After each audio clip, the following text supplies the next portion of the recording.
Have you ever sent a message, and then spent the next hour checking your phone, waiting for a reply?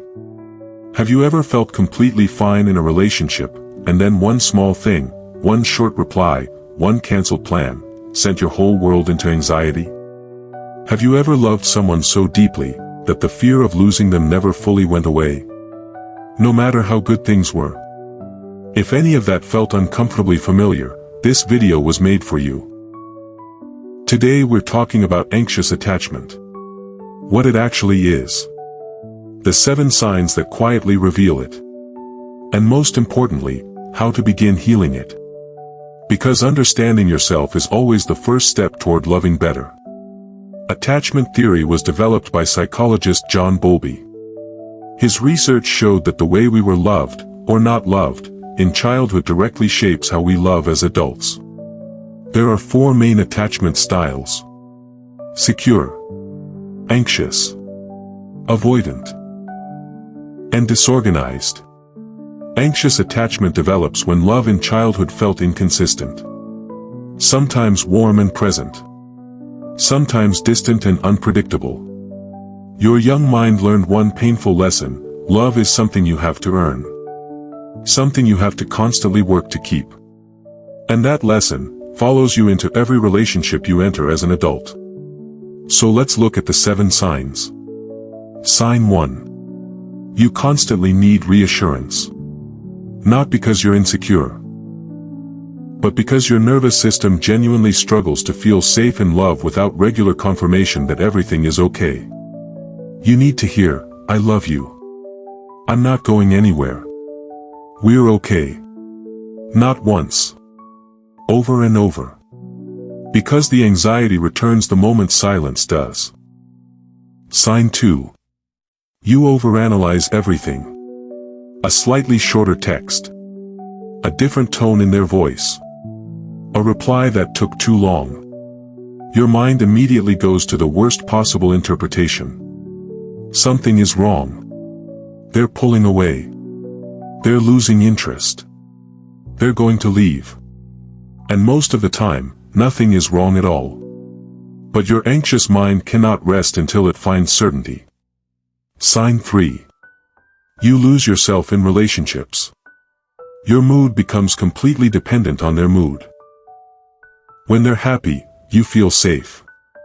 When they're distant, your entire world shifts. You cancel your own plans to be available for them.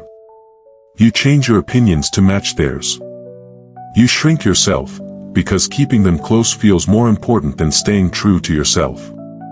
Sign 4. You fear abandonment constantly. Even in a loving, stable relationship, there is always a quiet voice in the back of your mind whispering, "This won't last. They will eventually leave." Everyone always does. This fear often creates the very distance you're terrified of. You cling. You overcommunicate. And the person you love slowly starts to feel suffocated, without either of you fully understanding why. Sign 5. You feel more attracted to unavailable people. Emotionally unavailable. Hot and cold. Hard to read. Inconsistent. These people feel magnetic to you. And the reason is heartbreaking. Their inconsistency matches the emotional pattern you learned in childhood. Your nervous system recognizes it. And mistakes that familiar feeling for love. Sign 6. Conflict feels absolutely terrifying. Any disagreement, no matter how small, feels like the beginning of the end. Like this argument might be the one that makes them finally leave. So you either avoid conflict completely, swallowing your feelings to keep the peace. Or you overreact, because the anxiety underneath is simply too overwhelming to contain. Neither response actually solves anything. Both leave you feeling more disconnected and more afraid. Sign 7. You give everything, and feel like it's never enough. You love deeply. Fully. Without reservation. You show up completely for the people you care about. But no matter how much you give, there is always this quiet, exhausting feeling that you are not enough. That if you were just a little more loving, a little more patient, a little less needy, they would finally feel certain about you. And that belief, that you are somehow fundamentally too much and never enough at the same time, is the heaviest thing anxious attachment asks you to carry. Now, the most important part. Anxious attachment is not a life sentence. It is a pattern that was learned. And anything that was learned can be unlearned. Here is where healing begins. First, learn to self-soothe. When anxiety rises, your first instinct is to reach for your phone. To seek reassurance from outside yourself. Instead, pause. Breathe. Ask yourself, is there actual evidence that something is wrong right now? Or is this my nervous system reacting to a feeling from the past? Second, build your own identity outside of your relationships. Your life, your passions, your friendships, your goals, these cannot disappear when you're in love. The more grounded you are in yourself, the less terrifying it feels when someone else pulls back slightly. Third, practice sitting with uncertainty. Anxious attachment hates uncertainty. But love, real love, always requires some. Learning to tolerate the unknown without immediately spiraling is one of the most powerful things you can do for your relationships. And fourth, consider therapy.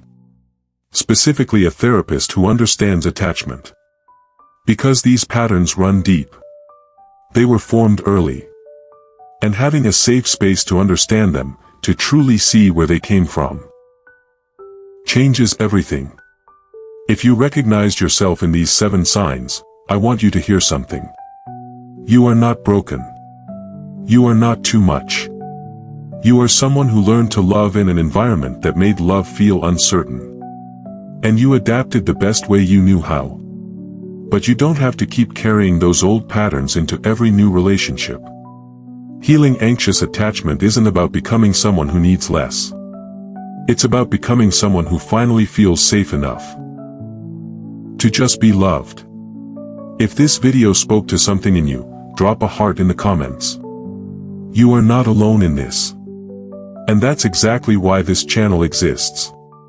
Subscribe to Psychology of Attraction. New video coming very soon. I'll see you there.